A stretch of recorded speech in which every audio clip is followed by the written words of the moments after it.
تازہ ترین ویڈیوز کے لیے چینل کو سبسکرائب کر کے بیل آئیکن اور آل نوٹیفیکیشن پر کلک کریں تاکہ آپ کو ملے ہر خبر سب سے پہلے۔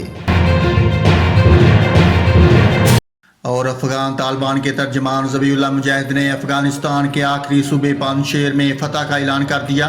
ایک بیان میں ترجمان افغان طالبان نے کہا ہے کہ دشمن کا آخری گڑھ وادی پنجشیر کو فتح کر لیا ہے۔ اللہ کی مدد اور قوم کی حمایت سے پنجشیر میں کامیابی حاصل کی ہے۔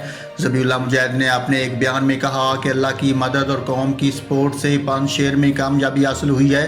وادی پر امارت اسلامی کا مکمل قبضہ ہو چکا ہے۔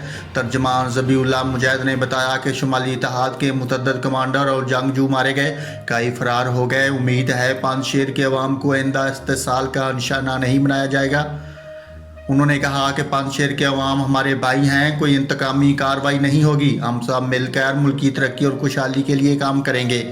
اس سے قبل پنجشیر میں طالبان اور مزاحمتی فورسز کے درمیان لڑائی جاری تھی اور دونوں جانب سے وادی کے بیشتر اضلاع پر قبضے کا دعویٰ کیا جا رہا تھا، تاہم آزاد ذرائع سے ان دعووں کی تصدیق نہیں ہوئی تھی۔